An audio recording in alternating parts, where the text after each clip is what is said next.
안녕하세요. 벌써 8월인데 굉장히 날씨가 더운 것 같아요. 많이 덥기도 하고 이번 주에 아이들 방학이면서 방학이 이제 한 달밖에 남지 않았구나라는 생각에 조금씩 걱정이 되기 시작을 했어요. 왜냐하면 다음 학기에 제가 맡는 과목이 새로운 과목이다 보니까 과목에 대한 준비를 해야 되거든요. 강의를 하게 됐는데 지난 학기에는 교육 상담이었는데 이번 학기에는 학교 폭력 관련된 과목을 강의를 하게 되거든요. 교직 과목이다 보니까 그 과목에 유아교육과 학생들도 있고요. 그리고 교직 과목을 이수하는 학생들도 있거든요. 근데 이게 강의를 준비를 하면서 보면은 어려움이 있어요. 여기 보시면은 책이 제가 한 분반당 2시간 정도 하거든요. 교직은 2시간 정도 돼가지고 하게 되는데 요 과목 가지고 하게 돼요. 그러면 공부를 엄청 열심히 해야 돼요. 공부를 제가 100% 완전히 다 이해될 때까지 공부를 해야 되는데 그렇지 않으면 수업하다가 막혀요. 왜냐면 내가 이 내용을 설명하고 있는데 내가 이 내용을 잘 모른 채로 설명하는 느낌? 학생들은 잘 알거든요. 그러면 학생들이 질문했을 때 대답 못하는 경우가 생겨요. 상담이론 지난 학기에 수업했을 때 어려움이 좀 있었어요. 상담이론은 알죠. 그거를 설명을 하려고 하다 보니까 잘 되지가 않는 거예요. 내가 많이 부족하구나. 공부를 더 많이 해야겠다. 그런 생각을 하면서 힘들게 준비를 했었던 기억이 나고요. 오죽하면 저는 시간이 없잖아요. 시간이 없으니까 오고 가는 그 대중교통 안에서 계속 강의 안 보면서 공부하고, 그리고 학생들이 질문할 만한 것들을 체크해요. 그렇다는 건 제가 약한 것들이잖아요. 이론적으로 부족한 것들을 다 체크해서 사이트도 찾아보기도 하고 유튜브 영상도 보고 그러면서 나름대로 해소를 했던 것 같아요. 그리고 사례를 설명하는 데 있어서 부족한 부분은 영상 자료들도 잘 활용을 하고 했거든요. 왜냐면은 여러분들 대학교 다닐 때 수업 들었던 거 생각나세요? 그때 교수님이 계속 책만 보면서 강의하면 얼마나 지겨워요.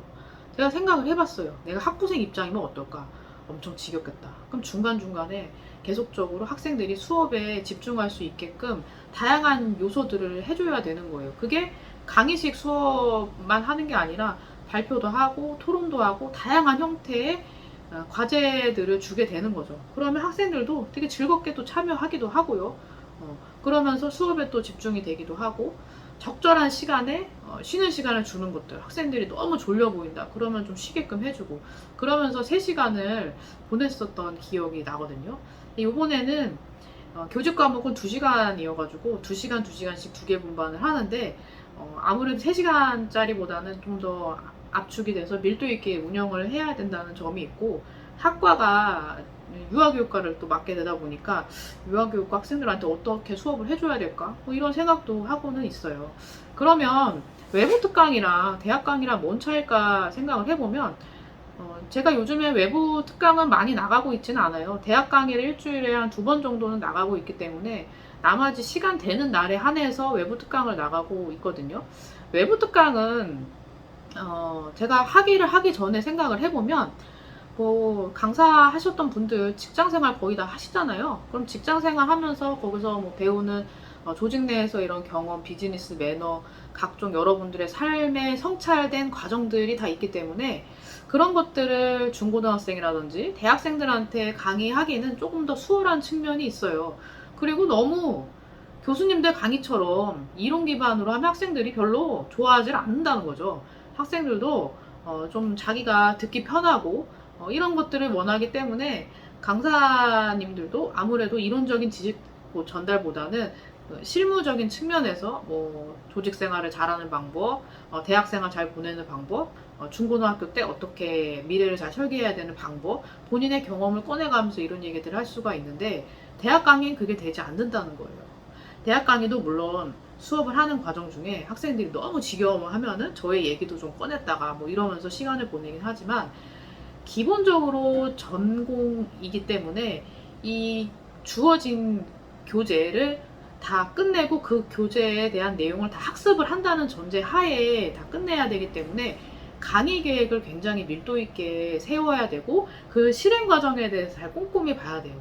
강의 계획대로 강의가 잘 이루어지지 않는다면 또 그거에 대해서도 학생들이 이의를 제기할 수도 있거든요. 그런 것들을 좀 더 고려해서 준비해야 될 필요가 있기도 하고요. 그리고 강의 평가 같은 경우는 외부 특강에서도 강의 평가해요. 보통 외부 특강도 이 수업이 끝난 후에 수업 강의 만족도라고 해서 업체에서 이거 학생들 수업 끝나면은 자료 받으라고 하거든요. 그렇게 해서 이 강사에 대한 만족도를 듣기도 하고요. 그렇게 해서 일회성인 거죠. 대개는 일회성으로 끝나는데, 대학 강의 같은 경우는 중간 강의 평가랑 그리고 기말 강의 평가가 있죠. 중간 강의 평가에서의 나의 위치를 대략 알 수가 있어요. 제가 중간 강의 평가 결과랑 최종 강의 평가 결과를 비교를 해보니까 중간 강의 평가에 나왔던 점수보다 다행히 최종 강의 평가했던 점수가 올라가 있었어요. 다행히도요.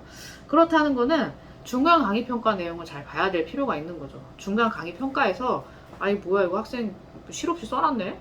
뭐야? 이렇게 한다기보다는 이 학생이 왜 이렇게 써놨을까 생각을 해보는 거죠. 그리고 나서 내가 남은 강의 동안에 어떻게 보완할 것인지 이런 부분들에 대해서 얘기를 좀 하고 그 방식대로 좀 수업을 개선해 나간다든지, 교수자가 그냥 급급히 뭔가를 감추려고 하기보다는 솔직하게 개선할 사항에 대해서 얘기를 해주고 그 방식대로 수업을 진행해 나가면은 강의평가에서 좋은 점수를 받을 수가 있거든요. 그렇게 해서 강의를 계속적으로 유지를 할 수 있게 되고, 강의를 잘하게 되면은 그 학교에서 계속적으로 임용이 될 가능성은 있겠죠. 임용이 된다는 거는 강사 계약 같은 경우는 1년이고 최대 3년까지 임용 보장을 하게 되는데, 3년 이후에 또 다시 재공고를 내서 뽑기도 하고, 아니면 3년 일했던 분이 그대로 또 이어서 하는 경우가 있어요. 그거는 학교들마다 조금 차이가 있기는 하거든요. 어쨌든 강의로서 학생들한테 검증을 받아야 되는 측면이 있고, 그 기간이 좀 준비해야 될 기간이 굉장히 길고 쉽지가 않다. 그리고 이론에 대한 공부를 정말 열심히 해야 된다는 거.